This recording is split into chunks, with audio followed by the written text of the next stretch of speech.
Le secteur pétrolier est confronté à une crise inconcevable il y a quelques semaines à peine. J'ai grandi dans les années 70, soit à l'époque du cartel de l'OPEP. Jamais je n'aurais imaginé, même si je le souhaitais vivement, qu'un jour le pétrole brut serait gratuit. Pourtant, c'est précisément ce qui s'est arrivé pour la première fois le 20 avril, avec de graves conséquences pour le secteur. S'agit-il là des effets regrettables de la pandémie mondiale ou bien a-t-on affaire à un problème plus vaste?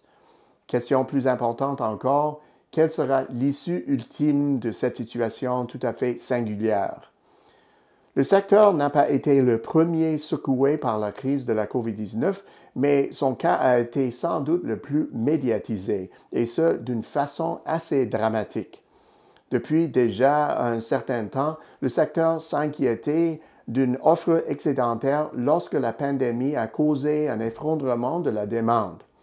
Par ailleurs, l'absence d'accord sur les réductions appropriées de la production entre les pays membres de l'OPEP+, a fait chuter le pétrole brut West Texas Intermediate de 50 à 30 dollars américains le baril le 9 mars dernier. Et pour ne pas arranger les choses, les pourparlers laborieux entre les pays membres visant à trouver un accord ont fait glisser les prix jusqu'à 20 dollars américains le baril. Les perspectives se sont encore assombries à la fin de la semaine dernière et l'impasse dans le dossier des restrictions de l'offre a plongé le marché dans une situation intolérable. La capacité de stockage étant pratiquement utilisée, les producteurs du Western Canada se sont trouvés à payer pour que les acheteurs prennent livraison de leur pétrole. Les prix sont donc entrés en territoire négatif. Sur le marché, c'est un fait rare. Dans un contexte de recul des ventes, il est difficile de stopper la production. Résultat, le coût de stockage de la production excédentaire devient si élevé qu'il devient avantageux pour le producteur de se départir de la matière première si le coût est inférieur à celui du coût de stockage. C'est là une situation désespérée qui ne peut durer, peu importe le secteur touché. Comment en est-on arrivé là? Et de toutes les industries, comment se fait-il que le secteur pétrolier en soit victime? Cette situation ne s'est pas survenue du jour au lendemain. Dans les années ayant précédé 2008, des études géologiques sérieuses annonçaient une pénurie de sources pétrolières bon marché. On connaît la suite. Les prix se sont envolés et les activités d'exploration et de mise en valeur des sources pétrolières non conventionnelles se sont intensifiées, tout comme les activités axées sur l'innovation. L'offre très abondante issue des nouvelles formations de gaz de schiste a fait redescendre les prix de leur sommet vertigineux. Au lieu de se laisser décourager, les producteurs de ces sources nouvelles, mais plus coûteuses à exploiter, ont mis au point des techniques novatrices permettant de réduire les coûts et d'augmenter la production.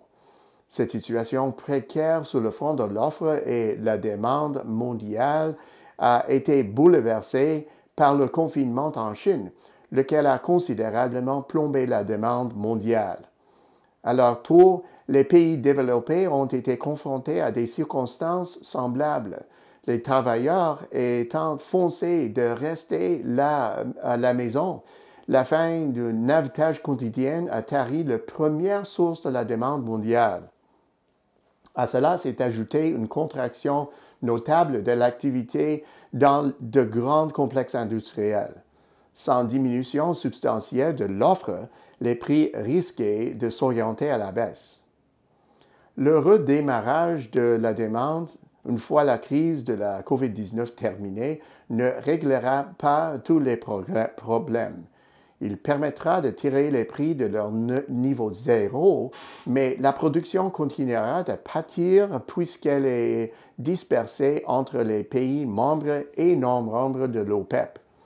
Il faudrait des mesures radicales et généralisées de réduction de l'offre pour ramener les prix à au moins 50 dollars américains le baril. Dans ce contexte, les services économiques du EDC prévoient que les prix resteront en moyenne inférieurs à 40 dollars américains le baril l'an prochain et avoisineront les 50 dollars américains le baril jusqu'en 2023. Les risques semblent nettement suivre une tendance à la baisse. Les producteurs canadiens ont été frappés de plein fouet par cette conjoncture et, comme on le redoutait, les prix sont entrés en territoire négatif le 20 avril. En se fondant sur les niveaux actuellement prévus, les producteurs réaliseront des bénéfices, mais bon nombre d'entre eux auront du mal à rester longtemps à flot si les prix continueront de frôler 0 $. Conscient des contraintes pesantes sur le secteur, le gouvernement fédéral a annoncé le 17 avril des mesures d'aide afin d'aider les entreprises du secteur à surmonter les pires moments de la crise de la COVID-19. Le secteur pétrolier, à la différence de la plupart des autres industries, devra composer avec une offre excédentaire pendant encore un bon moment. En l'absence d'accords internationaux limitant l'offre, et ce genre d'accord est plus difficile à conclure et à faire respecter que par le passé, ce secteur sera aux prises avec difficulté pendant un certain temps. Cela dit, le secteur étant particulièrement exposé aux bouleversements géopolitiques, il serait hasardeux de s'avancer sur l'évolution des prix.